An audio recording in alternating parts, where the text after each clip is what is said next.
फाती, कैसे हो बेटा आप सब लोग। आई होप सब अच्छे हैं, सब ठीक हैं। आज की ये वीडियो जो है वो उन बच्चों के लिए जो स्पेशली बहुत ज़्यादा परेशान हो रखे हैं, क्योंकि परेशान होना बनता भी है। HBSC बोर्ड के काम जो है वो थोड़े से अजीब ही रहते हैं। अभी रिजल्ट आ गया है बच्चों का, लेकिन जो एक बेकार चीज़ है इनकी कि ये बच्चों को क्लियर नहीं करते हैं कि आपको किस तरफ रहना है। आधे बच्चे पास हो गए हैं तो उनका काम खत्म हुआ, आधे बच्चे फेल हैं तो वो भी एक तरफ हुए, लेकिन आधे बच्चों को बीच में लटका दिया जाता है। मतलब PRSC लिख देते हैं, RLA लिख देते हैं, RLA लिख देते हैं, या फिर नॉट क्वालिफाइड लिख देते हैं। कुछ कुछ चीज़ें जो हैं ये लिख के बच्चों को जो है आगे के लिए फिर वो भटक जाते हैं कि अब हम आगे करें क्या, हमें रिजल्ट ही क्लियर नहीं है तो अब आगे क्या होगा।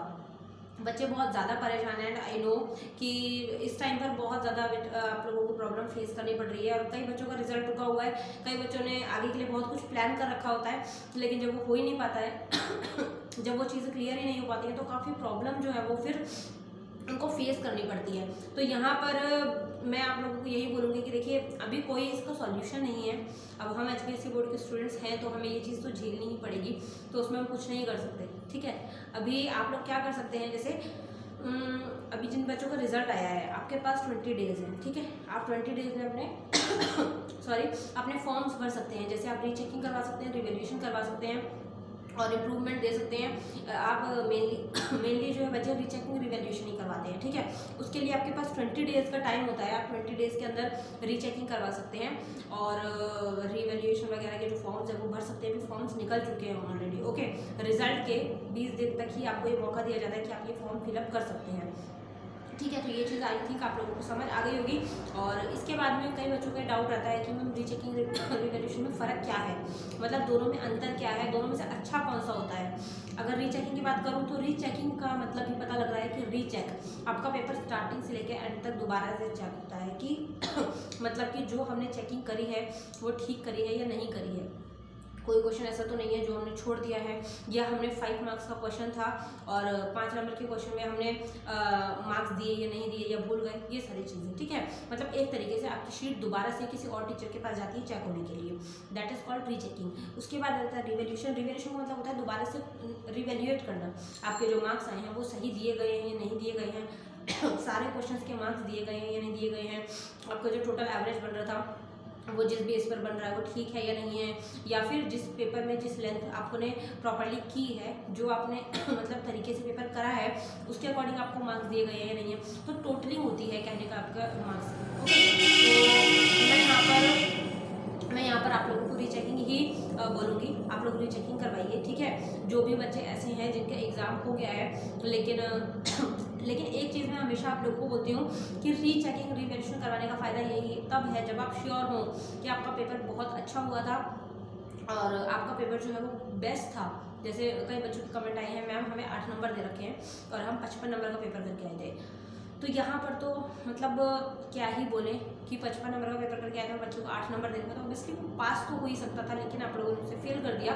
तो यहाँ पर बहुत ज़्यादा काम खराब हो जाता है, बच्चा इतना ज़्यादा डीमोटिवेट हो जाता है कि बस पूछिए मत।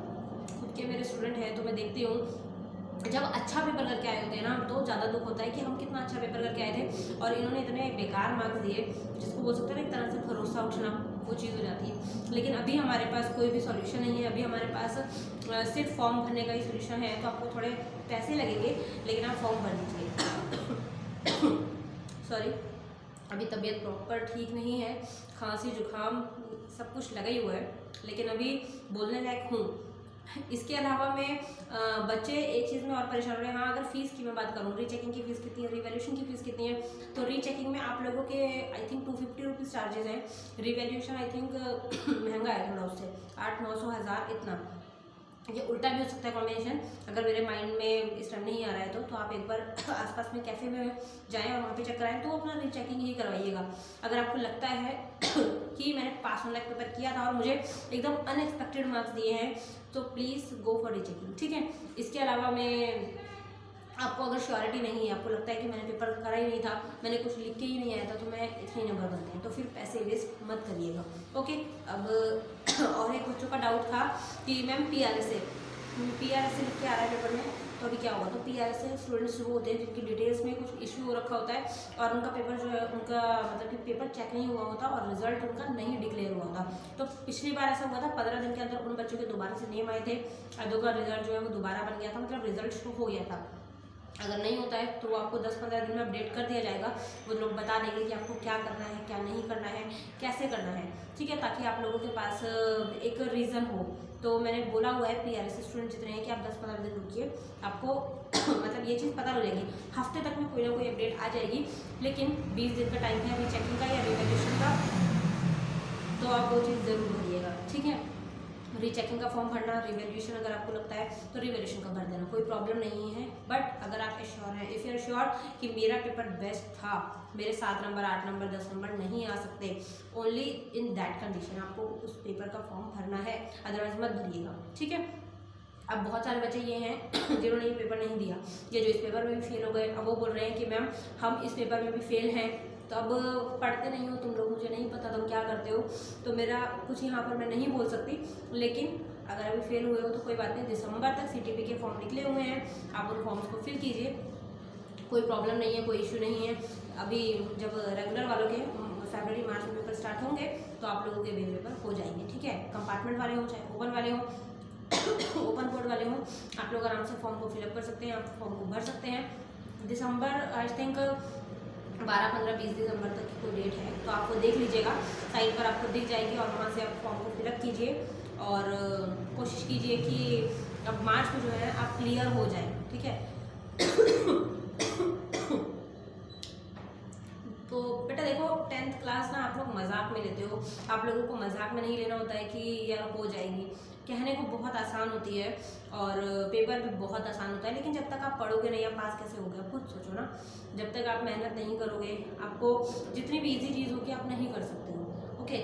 अब नॉर्मली अगर मैं एग्जांपल दूँ, किचन में हमें कुछ बनाना है, अगर रोटी बनाने का एग्जांपल दूँ तो गोल रोटी आप में से कौन बना सकता है, लड़कियां बना लेती होंगी, लड़कों से तो नहीं बनती, कहने का वो बहुत इजी टास्क है, लेकिन अगर आपने उसको एक बार भी करा ही नहीं है तो आपको कैसे आएगा वो, है ना। ऐसे ही चाय बनाने को मैं अगर बोलूँ, बहुत सारे बच्चे ऐसे होते हैं जिन्हें चाय बनाना नहीं आता है, कहने को अब आप लोगों में से मैक्सिमम को आता होगा, आप लोग सोचोगे यार चाय बनाना किसको नहीं आता होगा, तो बहुत आसान है, लेकिन बहुत सारे बच्चे ऐसे हैं जिन्होंने किचन में आज तक कदम नहीं रखा, तो उनको ABCD नहीं पता कि चाय कैसे बनती है।